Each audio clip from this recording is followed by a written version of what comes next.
sure. So. Yeah, I think people are really eager to hear about this topic for sure.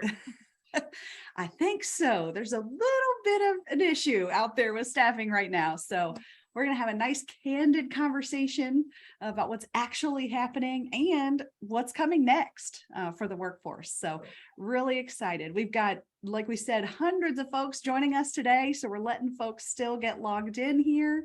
And Maggie, I'm ready when you are.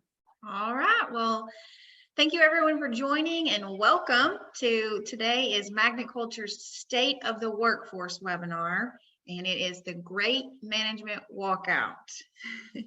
And I'm Maggie Augustine with Magnet Culture, so I'll just be joining Cara today at the beginning and the end of today's webinar.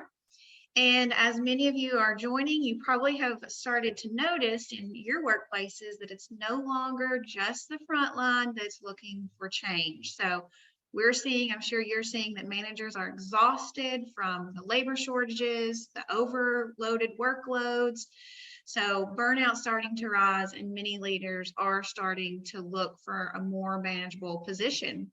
So Cara is going to spend the next few minutes sharing about what's going on, what we're seeing, but also provide some management strategies as well as some executive strategies that you can start on today.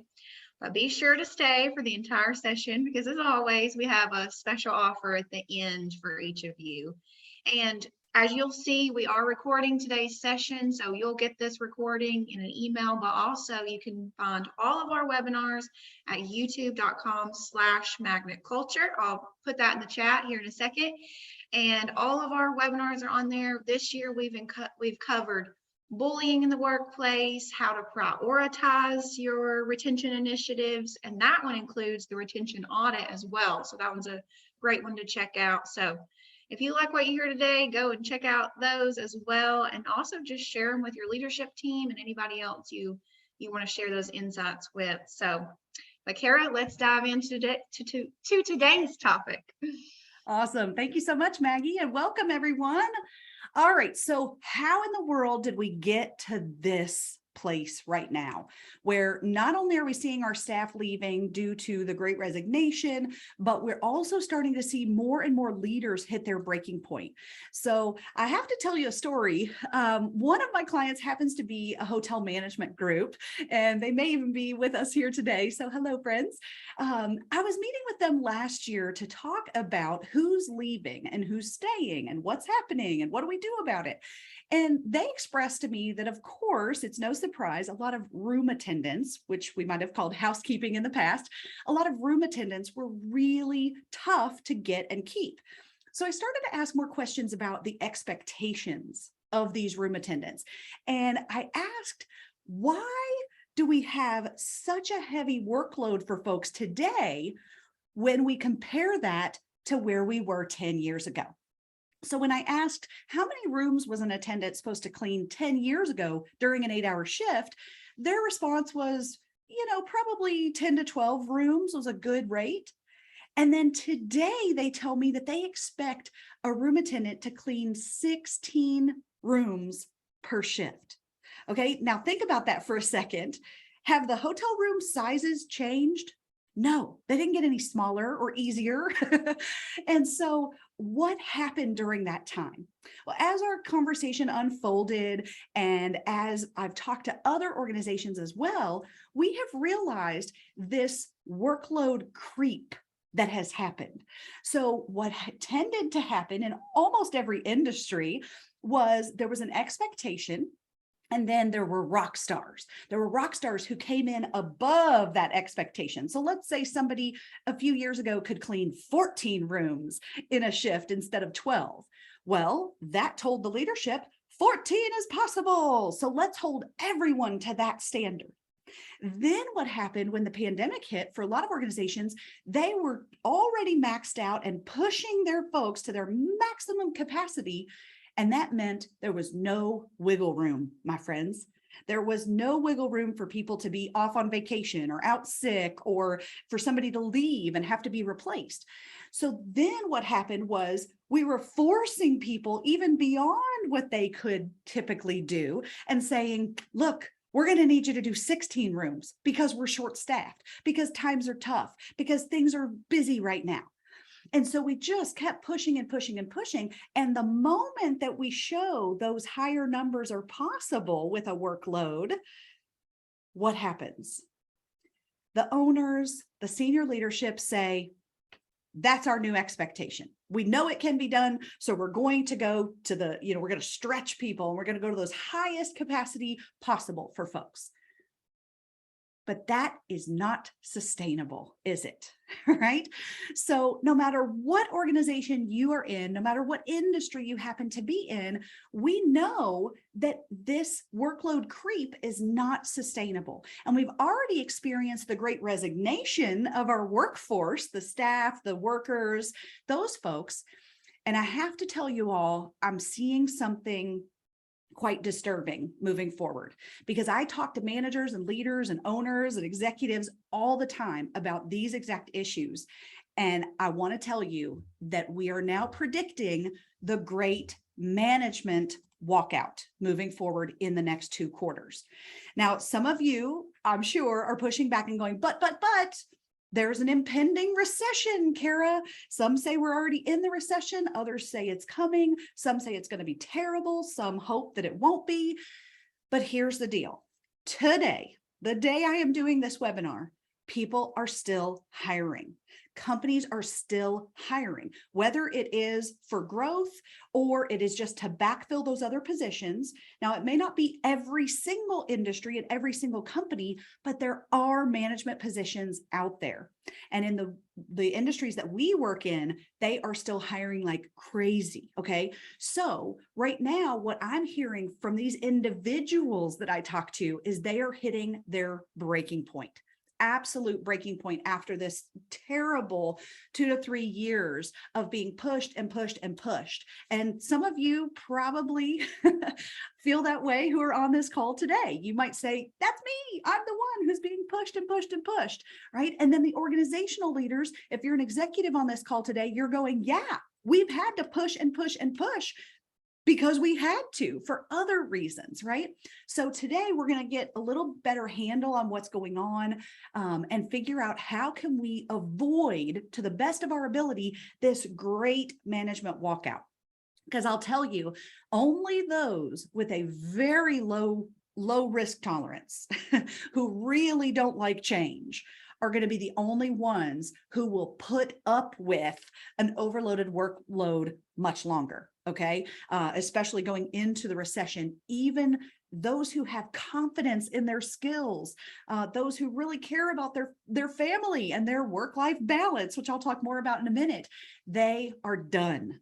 Now, these companies, these managers feel like the companies have taken advantage of them. And I'm not going to say that that was purposeful. I don't think anybody said, "Wahaha, let's take advantage of our managers and put as much on their plate as they can stand." No, okay, that did not happen. What happened was it was the workload creep. And now we have gotten into a workload crisis that we have hit today. So what exactly am I hearing from the managers? First things first, there are a ton of managers who are in a position called a hiring manager, meaning you are responsible as the manager or director for that department to hire your own people and to replace your own people and to onboard and train your own people with some support from HR and recruiting. But for the most part, you are going to be the leader of that. So let's talk about that for a second. Because what that means is somebody who, let's say they're doing their job, they're a director of a department, they're doing their job, and let's say 10% of their job is recruiting and managing the new hires. Okay, this is like pre-pandemic, 5+ years ago, about 10% of their job was in the recruiting, selection, onboarding time. Today, I talk to companies and managers that are telling me they're hiring or at least interviewing 4 to 5 times as many people as they used to because of this great resignation that more folks have left. So that hiring manager, if they have not been given more recruiting support, more HR support, more onboarding support, they are absolutely tipped in the wrong direction because that 10% of their job is now, say, 40% of their time that they're having to spend in posting the jobs, screening applicants, interviewing applicants, making the offers, getting them onboarded, training and mentoring. You see what I'm saying here? So even though the job description maybe didn't change, the workload shifted and they had a lot more recruiting and hiring responsibilities on their plate. That also kind of crept in over time. And now the managers don't have time to do that and their whole job. Also, we're hearing that we're doing comp analysis over and over. So my HR friends are saying, I don't have time for this. I got to do comp analysis twice a year now. And we used to only do it every 18 months or 24 months, right? So that's the HR workload there that has changed. And then the managers are still dealing with their staff who, let's be honest, if we put ourselves in our staff shoes for a minute, okay, great. So we bumped up our 2 to 3% pay increases this year to 4%, 5%, maybe 6% for some of you who were able to do that. That's great. But guess what the managers are hearing? Don't you know inflation is 9%? Why did I only get 5.5% raise this year? So then the managers have to buffer that situation between the corporate decisions that were made and the staff who, even with more raises than they've ever gotten in years, still aren't happy because they still can't pay for groceries and gas and utilities and other things that have gone up. Okay. So we're dealing with even more pushback from our staff on those types of things as well. I hate to even bring it up, but in some industries and professions, of course, we're hearing a lot more about working from home and flexible working and flexible hours and things like that. So I just bring that up to say the managers are dealing with a lot of pushback and a lot of questions and requests and even demands from our workforce, right? So that's another thing that's on their plate right now. Also, not to mention, they are filling in for the missing people. They are absolutely going out on the floor and doing the job of the people who aren't showing up today or who have left and we have not yet replaced them. So the managers feel that weight as well of filling in those vacant roles.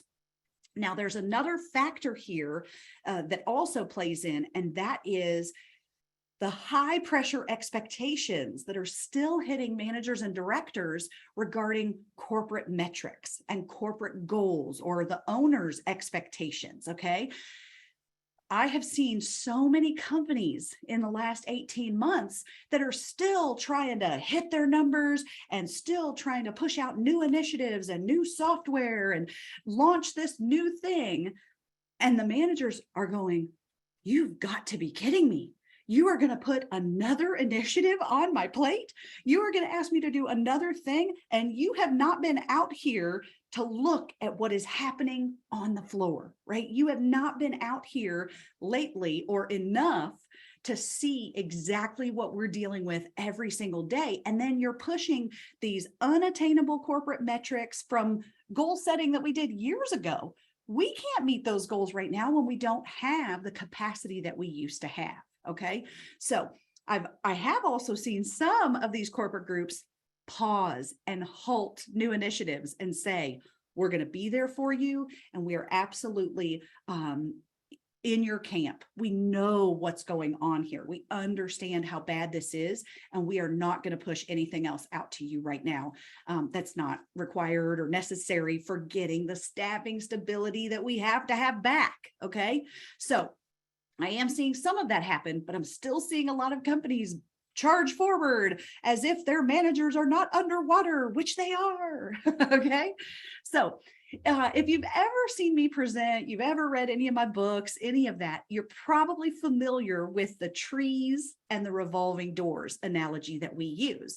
Now, of course, everyone knows what a revolving door is. That's the new hires that we're struggling to keep. And our goal there is to slow the revolving door and keep the new hires longer on average, to work on lengthening that average length of tenure. The trees, now, I have to tell you, things have changed since maybe the last time you saw me speak, because it used to be that I said the trees, those are the deep-rooted people in the organization, you know, they can weather the storm. and they're probably not going anywhere, even if you want them to. Okay. So we had all these trees in our organization that were dependable and, again, deep rooted. You know how hard it is to transplant a 20-year-old oak. That's how hard it is to transplant a deep rooted manager and director who's been at the organization for a long time. But things have changed. All right. And now moving forward, what I'm seeing is a lot more of these trees, the people who've been at our companies 7 to 10 years, 15 to 20 years, they absolutely are overweighted on their branches. Okay. If we want to stick with this tree analogy here, they are starting to collapse under the weight that has been put on them, and they cannot weather another storm. So what we're seeing in their mentality as I talk to more of these managers is, one, they're not seeing the light at the end of the tunnel, because the owners and executives are saying, well, we've tried everything, we raised wages and there's not much more we can do. You just got to hang in there. And when the managers hear that, they're hitting that breaking point. They're just beside themselves of, what do you mean we've tried everything? That's all we can do. A lot of the managers are telling me they don't think that the company itself is willing to make big enough changes for what is needed to stay competitive and to get the people we can't afford to lose. So one reason, if you're telling your folks, just hang in there, we're trying the best we can, but your company is not taking big leaps to make changes, then that's what they're feeling right now, is there's no light at the end of that tunnel for little tweaks and things like that. There's also that sense of obligation that a lot of, I would say, Gen X and the baby boomers have a lot more of that than the millennials do. If you've heard me talk about generations, that sense of obligation to stay with the company that's taken such good care of them, or even a true sense of loyalty to an employer or even just to a boss. A lot of people are seeing that sense of loyalty and obligation dry up, because they just can't take it anymore, right? Some people are telling me their health is suffering now because of the stress and exhaustion, haven't slept in years properly, and that's not sustainable, right, for any of our bodies.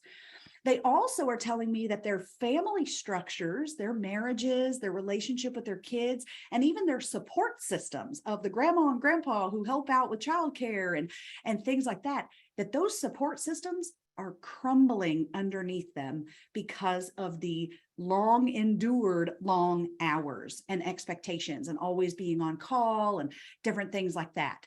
So I just want to put you in the mindset of these managers and directors who are carrying this enormous burden of these organizations right now, to let you know where they're coming from. All right. Now, I'm certainly going to get to some strategies of how do we work through that here in a minute. But I wanted to share with you that while our work is industry agnostic, right? We work across all different industries, coast to coast. I was recently asked just this past week to analyze and respond to a large scale industry specific leadership survey that was done in the senior care space. All right. So the data found that more than half of the people that were sitting in the top management positions, more than half of them had considered leaving their job in the last 3 months. And this was just done this July and August, this data. So this is fresh, hot off the presses. All right. More than half of those top leaders have or are considering leaving their jobs just in these past 3 months. So these are people, keep in mind, who have been in those roles for years, most of them. And the survey said they find great meaning in their job because, of course, they are in a caregiving field that brings a lot of meaning. So they love the job. They love who they serve and what they do every day. But what they're telling me in one-on-one conversations is they are finally hitting their breaking point and they can't move forward much longer. All right. In fact, I'm hearing this across various industries, not just senior care for sure. I'm hearing it from other managers as well. And if you didn't see it on LinkedIn the other day, I just posted about this great management walkout and what was happening. And I got tons of responses, not just on the post itself, but tons of private messages because people didn't want to tell their manager that they're thinking about leaving. And so I heard things like, here's some quotes for you. I just left my director level position for a smaller, less stressful position, and I was willing to take a pay cut to do so. That was one. Another one said, I used to warrior through anything, but the last 3 years have been so very tiring. I hit my breaking point last month, and I'm leaving my job in a few months. So this person has been kind enough to give a longer notice, but this person is going to continue consulting for that organization.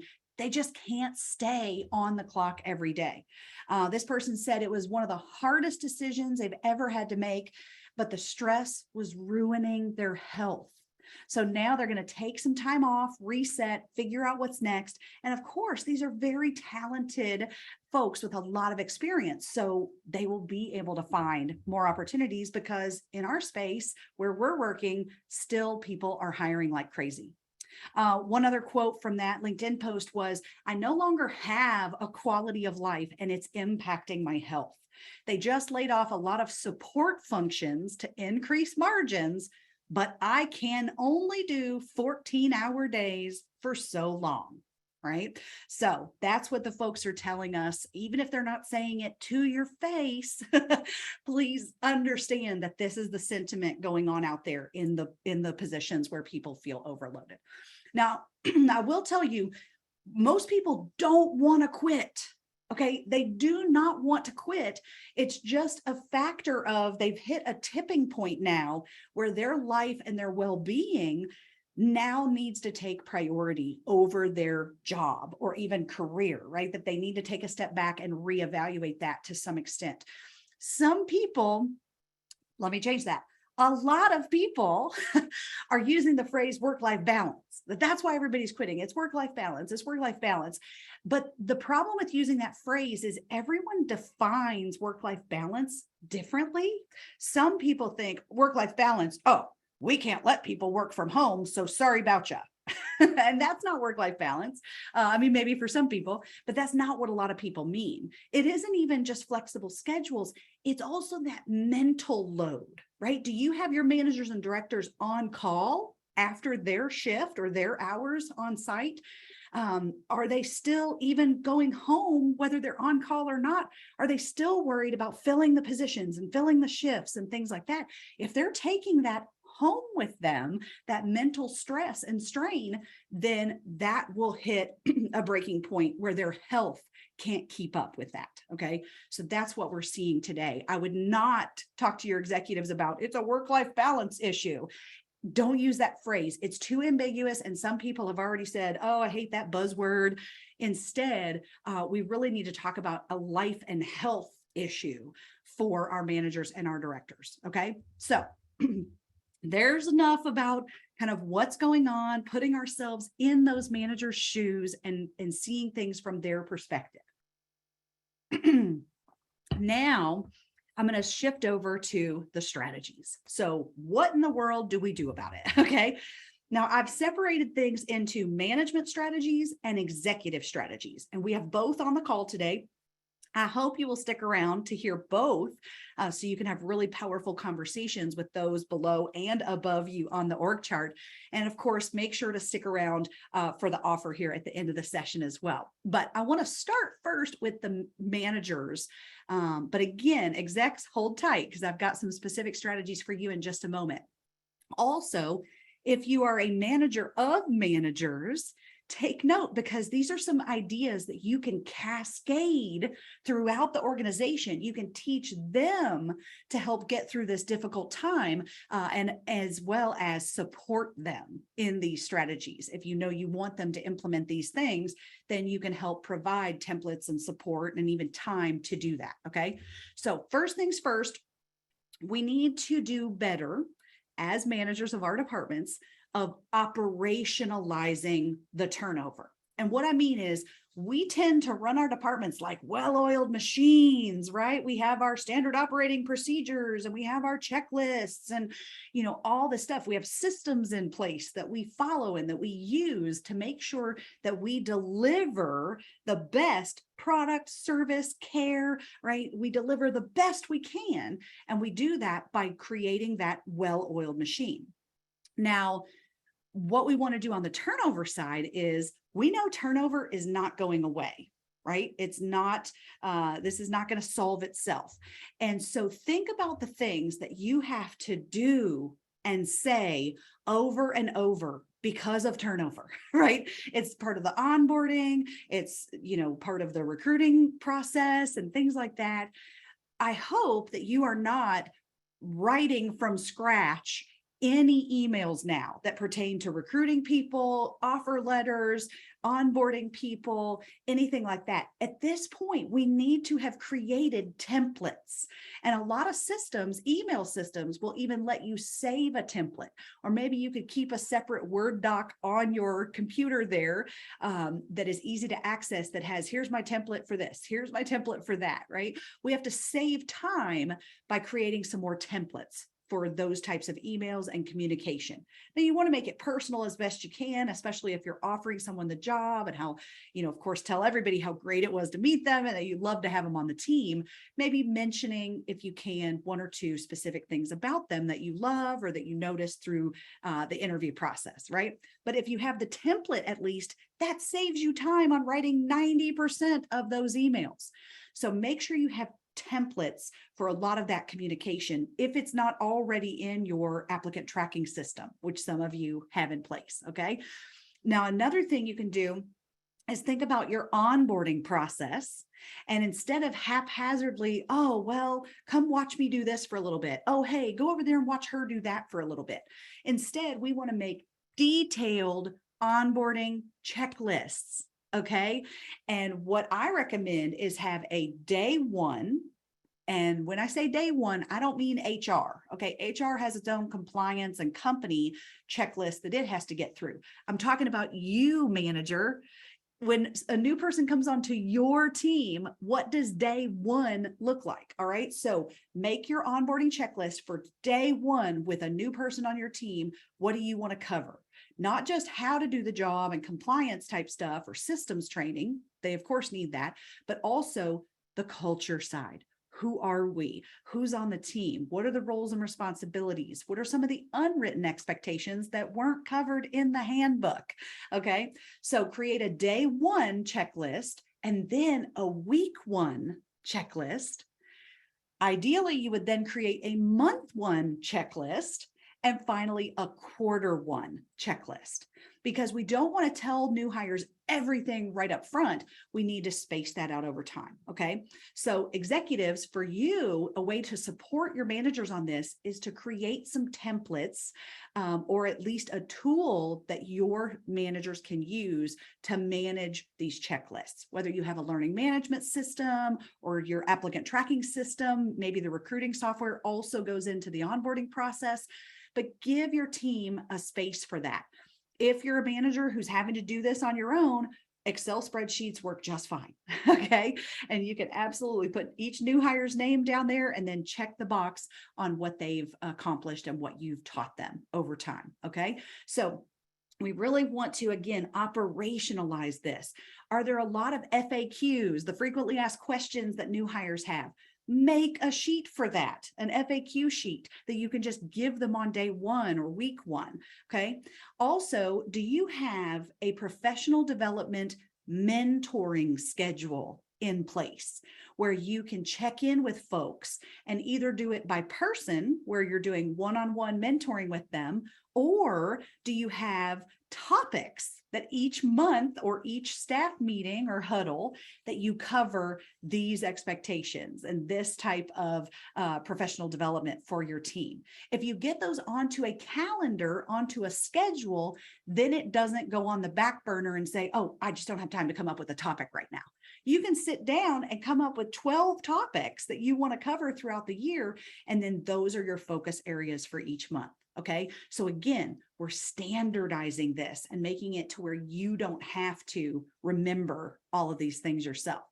Same thing with birthdays and anniversaries of staff. You can absolutely automate that with calendar systems or collecting get to know you sheets from the new hires to learn about their birthday time and what kind of candy they like best, those types of things. Okay. So with the get to know you sheets, if you don't already have a template for that, go to our hidden vault and download the one that we created to save you time. Okay. So you go to magnetvault.com. That's got all kinds of goodies in there for you. And one of my favorites is our get to know you sheet that you can give to every new hire. And it helps collect that kind of information from them. All right. So first things first for managers, operationalize your turnover and your new hire processes. Okay. It will, I know it sounds daunting right now, but it will actually save you a ton of time later once you have your templates and tools in place. Okay. So that's the first thing. Second of all is back to fundamentals, communicate your expectations.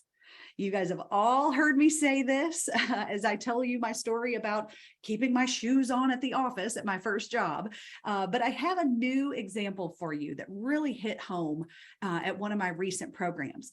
I did a keynote on understanding the different generations and keeping the younger workers longer. And right afterwards, a CFO came up to me afterwards and she said, "Oh, Cara, okay, I hear you about these generational differences, and I understand that I'm supposed to communicate my expectations better, but I am communicating my expectations and it is still not working." All right. So I said, "Great, tell me what's going on. What is your expectation?" And she said, "Well, I'm the CFO and I expect my finance team at every weekly meeting to come to the meeting prepared to give me a status update." I said, "Great. Are they not doing that?" She said, "No. All they do when they come to the meeting and I ask them, how are things going? What's your status update? Every person says something like, everything's good. We're all on track. My department is fine." And I waited for a moment and said, "Isn't that a status update?" And she thought about it for a minute and said, "Well, I mean, I guess somebody might translate that as a status update. But to me," I said, "Great. Tell me what it is to you. What is a status update?" She said, "To me, a status update is what have you accomplished since our last meeting? Where are you now? What are your next steps? Have you hit any roadblocks? Things like that." And I just paused for a moment and let it sink into her that she hadn't told them that yet. So finally it hit her. You could see the light bulb go off and she said, "Whoa, now I understand. I wasn't communicating my expectations." Here she thought she was because she was saying, "Come to the meeting with a status update." But they thought they were hitting the mark by saying, "Yep, everything's on track, boss." Instead, she needed to communicate more clearly what she wanted for that status update. So now she will tell them exactly what she wants to hear, and hopefully we'll get those four things, right? The what have you accomplished? Where are you now? What are your next steps? And what roadblocks have you hit? That can be her new agenda, person by person, for that round robin on those weekly calls. Okay. So there was a big misunderstanding there, and I can't even express to you how frustrated she was. In fact, I think her first comment to me was, "I just don't understand why these millennials are such terrible communicators." That's how she started her example, just very frustrated. And of course, pushing it onto the staff as they are the problem. And ultimately, she walked away after that conversation saying, "Okay, now I know how to bridge that gap. I know how to be a better leader and better communicator to solve my own problem." Okay. So managers, please remember, just back to the fundamentals. I know we are busy and that's why we drop the fundamentals. We forget to do it or just don't have time, but we really have to step up right now and make sure that our new hires get the communication that they need and they deserve in their new positions. All right. Because keep in mind, your new hires cannot read your mind. Did everyone hear that? Your new hires cannot read your mind, and they don't know how it's always been done. So please slow down, check in with your people, and be prepared to do more walkthroughs of what your expectations are, but also put those in writing as best you can, or put them on your checklist, your onboarding checklist, so that you don't miss those expectations and communicating them to the new hires. All right. So operationalizing turnover and communicating expectations are two things that managers can do immediately to hopefully lessen their workload from miscommunication and problems and conflict on their teams, but also be able to keep people longer to get their head back above water. Okay.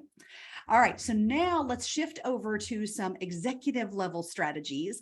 And the reason I separate this out, as you all can imagine, is some people have the decision-making authority for policy changes and total leadership approach and resources across the company, and other people do not. So everybody can make a difference by working on being a better leader, better manager, and creating a better place to work. But there are some things that only the executives can sometimes make the changes in. All right. So let me tell you this. I was not too long ago riding down the highway with my 7-year-old son in the back seat. And he saw that there was a car broken down on the side of the highway. So he said, "Mommy, what happened to that car?" And I said, "Oh, well, it looks like he blew a tire." Okay. Note to self, do not tell your 7-year-old child that tires can blow up while you're on the highway. All right. Because my very sensitive 7-year-old said, "Oh, Mommy, is our tire going to blow up? I didn't know tires could blow up." And he freaked out on the highway in the back seat. Okay. So here's what I told him. No. Honey, calm down. No, our tires are not going to blow up. Do you know why? Because Mommy and Daddy get maintenance on our cars. We change our tires when they get bald, right? When they lose their tread. We also pump up our tires at every oil change, and even sometimes in between. We maintain our vehicles, and so that is not likely to happen to us.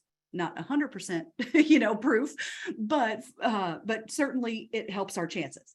So once I explained that to him, it really hit me that that's exactly what's going on in the work world, is that we are running, in many cases, on bald tires. We have just been going and going and going, and we have not stopped to breathe, to sleep, to get an oil change mentally, or physically. We have really just kept going, and we have gotten rid of that time for maintenance because we had to keep pushing through. And now what's happening? The tire is blowing. Now somebody is exploding at someone else, right? The chaos is just enormous. That conflict is a big outburst, not just a little bit of a disagreement. Okay. Or people are saying, "I quit," because their tire has burst. So this is where we go back to the conversation around workloads. Okay. We have got to evaluate where our workloads are today versus where they were in the past. And what I ask executives to do right now is to really do a workload and job description check. We have to go back and reevaluate whether or not the workloads we have in place are sustainable. I have seen so many organizations lose a key person, a key director, let's say, and they had to replace them with two people that it took to replace that one person. So why do you think that one person left? Because they were overloaded. We have to absolutely make sure we have not asked people to absorb so much of the extra stuff we've had to take on, and maybe people have left and then we haven't replaced them. I've seen a lot of that going on as well. And so as executives and owners of our organizations, we have to make sure that we are pruning, just like we do rose bushes, that we are pruning some of the jobs.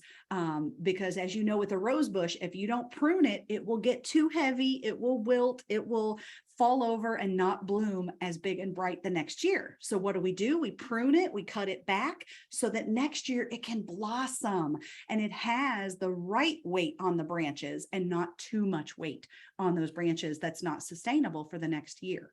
Okay, so job pruning is big, reviewing those job descriptions, and not just the job description, but remember, if recruiting was 10% of their job and now it's 40% of their job, recruiting is still on the job description, but you might need to weight it differently, that it isn't the same part of the job that it was before. Now it's a much heftier part of their responsibility. So don't just look at the job description to say, yep, they are doing that. Yep, they're doing that. Yep, they're doing that. But look at how much time those things are taking for them as well. Okay.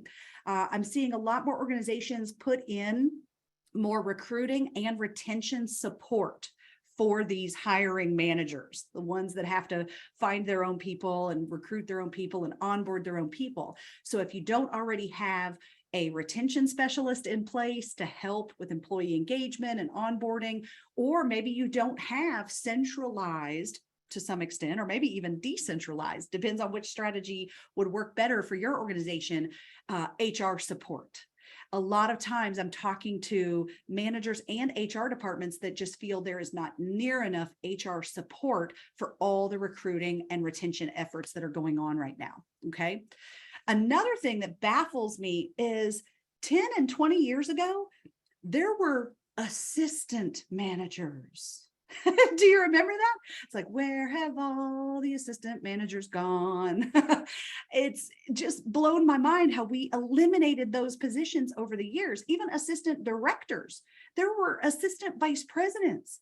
And yes, I know that some of that we maybe took too far and it was a little bloated, but now a lot of times we don't even have time for the person who's in the management role. They can't do both the operational side of the job and get the functions done at the same time as managing and mentoring and training and supporting the rest of the staff. They don't have time to do both. So in a lot of cases, that's what assistant managers or assistant directors do. One person takes on more of the operational expectations and the other person takes on more of the staffing and leadership expectations. Okay, so consider that as well. People say all the time, oh, where's that money going to come from, Cara? Look at the dire situation we are in now and tell me that we do not need to fix it with some big changes. Like we said earlier, that these managers and directors need owners and executive teams to make some big changes and strides to get the right people into the right positions so we can have a sustainable workload for folks and be able to keep our team members. Okay. So the job pruning, creating more either assistant positions or more HR roles to help support this increased function of employee engagement and onboarding. It's a huge undertaking and the managers just can't hold on to that any longer. Okay. So there's the first one for executives. And the second is, I'm seeing that people are just not even on the same page. I mean, leaders at the exact same organization. I'll talk to one vice president and another vice president or the CEO, and they think that it's going to take different things to get to the retention numbers that they need to get to, right? To get to the culture and build out the leadership the way it needs to be built out. And they're not even on the same page. So how can we possibly be marching to the same drum and headed in the same direction when each department or leader is coming at it from a different direction? So the next strategy is get your senior leaders on the same page. If you have not already, I highly recommend that you take our retention audit. Okay. So you can actually go to magnetvault.com and find that as well. It's just a 10-question audit where you put yourself in the staff's shoes and look at how they view the organization. And that document is meant to help you prioritize those initiatives. In fact, we did a webinar, I believe in January of this year, just kicking off the year with how to prioritize your retention initiatives. In that webinar, which is at youtube.com/magnetculture, you can go watch that, and it walks you through the audit as well as some strategies to implement when you get to that point. Okay. So definitely start with the audit, and then also get together. Schedule a meeting and get together that is focused on retention only, or staffing, recruiting, workforce only, because we cannot be running in different directions, and we cannot have an annual meeting where 25% of the annual meeting is talking about staffing, because staffing is one of the largest, if not the largest issue that everyone on your team from top to bottom is dealing with today. So instead, focus on retention and do an intensive, do a retreat, a 1-day, a 2-day, whatever that looks like. As long as you need to lock yourself in a room together, you've got to hash out what's going on. You have to look at, so we do these all the time. Here, let me give you our sample agenda, and you can run this yourself. You can bring us in if you need help, but you can do this. Okay. Just get everybody together. You've got to talk about the market trends and the real data. What is happening, not last year, today? What is happening, right? Especially with the impending recession, things are going to change over this next year, quarter by quarter. So get together and talk about what exactly is happening and where are we heading with staffing. You've got to talk about the true cost of turnover, because that's where you're going to find the dollars to put toward new and different initiatives that are needed to reduce turnover. So talk through the real true cost of turnover that you're experiencing right now. You've got to get in the mindset of this workforce and talk about who are they, what's going on in their head, and what's that competition look like? Why would they leave and go elsewhere? We need to talk about realistic recruiting processes and expectations for busy managers. What can managers do? And what is that relationship between HR and the managers who are hiring folks? What does that process and collaboration look like? Onboarding is huge right now. So what does onboarding, what does that need as far as a revamp and a rework? Because the new hires continue to be our greatest flight risk, especially that 30, 60, 90 day for lower wage workers. And then that first year or two for higher wage workers, we're still losing a lot of those new hires. So really focusing on the new hire experience in that retreat and conversation. And then ultimately figuring out who owns what. When we say, oh, retention is everybody's job, guess what? It's nobody's job. So we have to put some ownership in place for any management action steps that we are going to take, and determine who has time. If you're going to do new initiatives, who's going to own that and who has time to own that when everyone will tell you they're already overloaded, right? It's kind of a chicken or the egg. I literally had a company tell me the other day, we don't have time to do training on retention for our managers because our managers are so busy, they don't have time. And the reason that they're busy is because we're short-staffed, right? So that becomes chicken or the egg and very cyclical. We have to get ourselves out of that, what we call death spiral of turnover. Okay. So have to be careful with that. If you want our sample agenda that you can build your own retreat around, if you want to do that internally, just shoot me an email, Cara@magnetculture.com. I'd be happy to send you, kind of a great agenda walkthrough that's been working for our clients that you can do as well. Okay. So, our training team comes out and does these every single day. So we're happy to walk you through that. We're happy to come on site and facilitate, but also just give me a call if you want some ideas of how to do that yourself, in fact, as well. So our clients totally love these, and they tend to come out of those meetings with a 1 or even 2 year plan of what they're going to do to get staffing back on course. So your leadership team just needs to show up. and have those conversations. And we'd be happy to walk you through that. Now, there's no silver bullet, right? As you can tell, I've talked a little bit about this and a little bit about this, and managers have to be involved and executives have to be involved. And so I wish there was a magic pill. There's not, but we need executive time and attention on this issue. We cannot let this great management walk out. We can't let this happen. And so you've got to stay ahead of it. And I'm here today with this webinar. We just popped this webinar up really quickly because I don't want this issue to blindside anybody. We can see it coming. I am talking to your managers. I am talking to your managers one-on-one. They are calling, they are messaging me on LinkedIn, they are emailing and telling me they are looking for other jobs. So we don't want to let this happen. Not too long ago, we did a retention retreat with one of our clients. We did the 2-day version where we really dove in super deep. And afterwards, the CEO told us, Cara, we will never be the same after this day of training. We are forever changed because the mindset was different. The way they were looking at the problem was different. And they have since made significant, I mean, I'm talking big leap changes of the way that they lead their people. So of course, the biggest pushback that you probably have right now is, oh, but we don't have time for that. Going back to what I just said a minute ago, it's going to put us in a death spiral of turnover if we don't address the issue now, even if it means pause, stop, talk about it, deal with it. So we really have to stop and put in real time, real effort, real initiatives if we're going to be sustainable and still even in business 12 to 24 months from now. Okay. So we want to avoid that death spiral of turnover where you can't do anything else because you're so short-staffed.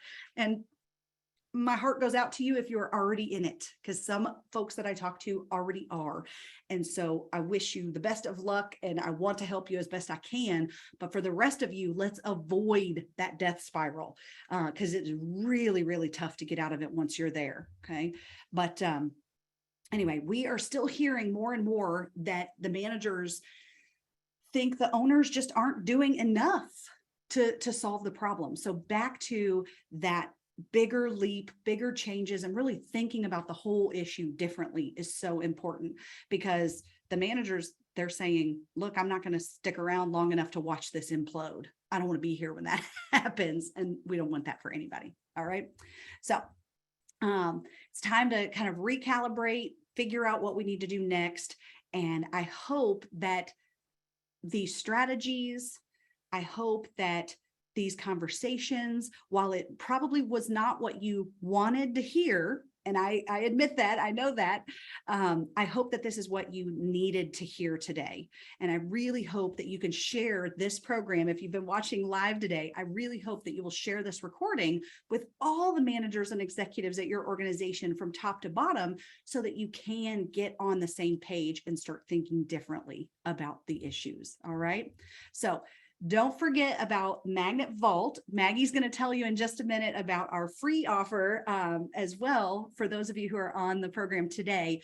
But don't forget to go into magnetvault.com, which is always free, and grab the cost of turnover calculator, the retention audit questions. We have a new mini book. Dun, dun, dun, dun. If you guys already have maybe the purple and or the red one, we have a new mini book, Redefining Employee Retention, and that mini book is also in the vault, so you can grab that as well. So pop your questions into the Q&A. I'm going to stick around after the webinar today and answer those questions. But while you put your questions in, I'm going to let Maggie take it away. Yeah, so as Cara mentioned, we plan retreats all the time, so we would love to work with you. Many of our clients incorporate these retreats into their annual meetings, but a lot of them just hold standalone retreats. So let us take that off your plate if a lot of the things Cara talked about today you're experiencing. It's a super simple process. We jump on a call together. We pick a date and time, and then one of our trainers flies out and facilitates the retreat for you. So, and as part of our retreat, some clients love to have us bring a scribe to capture while people are talking and ideas are flying. That person actually captures that. And then we will deliver an executive report at the end that captures all the highlights. So we normally, that is an add-on to our retreat, but since you are part of this webinar today, we will add that at no cost to your webinar if you book by the end of August. So again, that's an executive report thrown into your retreat if you book by the end of August. So I will put a link in the chat that you can click on and book a call today. So Cara, I know there's a lot of questions coming in. So Awesome. if you want to dive Yes. back in and answer some of those. As I said, we've got hundreds of people on the call today, which is awesome. So excited that this is a popular topic. So we have a lot of questions. I'll cover a few of those. And then if I didn't cover yours or you want more to ask more questions later, just message me on LinkedIn and I'd be happy to get back to you. So one of the questions, great question and so timely right now. What are your thoughts on quiet quitting? Have you guys heard about this? Okay, so quiet quitting, they're trying to attach it, they meaning the media, they are trying to attach it to Gen Z because there's been some TikTok challenges going around and whatnot. And so as far as tactics to address quiet quitting, people have been quiet quitting for decades. All right, let me just be honest with you that I have seen, right, Maggie, I know. I have seen people, 20 years ago, quiet quit, which just means they're doing the absolute minimum to not get fired, or they're barely even doing that. They are just showing up to work, but not working while they're at work. And so some tactics that I would say is, first and foremost, I already said it today, communicate your expectations, because a lot of times they just don't know. I know when my first job in food service, my boss used to say, right, I was a hostess and I'd be leaning on the hostess stand. And what did they say?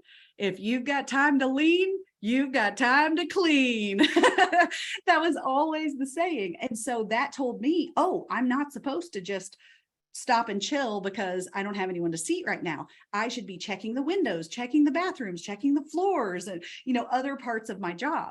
And so definitely communicating the expectations. And also one of the reasons I think quiet quitting is happening is because the managers are too busy to really notice and to be engaged with their people. If you are checking in every week with your people about what's going on, what do they need help with, where are they, on their workload or whatever, if you're regularly checking in with people, they can't quiet quit on you because you're talking to them about their performance and what they've gotten done or where they are and what's next, those types of things. So absolutely checking in with your people more regularly is huge to avoid the quiet quitting as well. Okay. All right. Another question. Do you have a good onboarding template that works? We are working on that. So keep checking Magnet Vault. We actually have one of our amazing team members, Brittany, is on maternity leave right now. And so everyone wish her well. Hello, Brittany, we love you. And we miss you terribly. And so she's out on maternity leave, but that is one of her fall projects, is working on building out the onboarding template that we have, that we've worked with some clients on those types of models, but we've never built a custom template for that. So we're working on it and check back in a little bit. Awesome. When employees aren't happy, why is it the manager's responsibility to make things better? What about our happiness in the workplace? I assume you're saying our happiness, like the managers. Okay, yeah, this is a big one. So this person is asking, why is it the manager's responsibility to make everybody else happy? So I posted last week on LinkedIn a great explanation of this exact thing, that it wasn't me, it was someone else's explanation, and I could not have said it better myself. They said for the traditionalist and even the baby boomer time, early baby boomers, our work world was about, it was the industrial age. It was about having the paycheck, the food on your table, roof over your head, right? And people didn't care about the workplace or their bosses. They went to work to feed their family. Then comes the later boomers and Gen Xers, and it became the information age instead of the industrial age. We started sitting behind desks more. We had all this computer jobs and things like that. The work world just shifted, not for every single job, but certainly a big chunk of it. Okay, so then we became the information age, and people wanted, I've even said for years, especially with Gen X, they wanted a standard of living and a certain status of success. So they wanted to, make more money, and they were willing to put in the hours to get the bigger house and the bigger, nicer car and things like that. So that was the next stage. Now, this gentleman just beautifully described it as now we are in the social economy. And now people care more about their relationships with others and that social side of work. So you can say all day long, well, I shouldn't have to thank you for showing up. That's why you get a paycheck. That's our relationship. You work, I pay you. That's it. Okay, but guess what? You can go anywhere and get a paycheck. And so now the competitive factor is culture. The competitive advantage that organizations now have is absolutely that social aspect of how good are your managers to their people? Are they creating a place where people want to come back tomorrow? Okay, it's really, really important that managers absolutely take responsibility for creating a team and a department and an organization that people want to work in and for and around. Okay, so yes, it absolutely should be part of the job description now of not necessarily making employees happy because we can't keep everybody happy all the time, but absolutely creating that better place to work where people want to come back. All right. So awesome, man. We are at an hour. I can't believe we've taken up so much of your time today, but thank you to everyone who was watching and who had great questions. There were more questions. I couldn't get to everything, but again, message me on LinkedIn. I'm the only Cara Silletto on the planet, so I'm pretty easy to find online. And thank you all so much for your time and for what you do every single day, taking great care of the people you serve and for those internal customers, the people that work for your company. Thanks. Have a great day.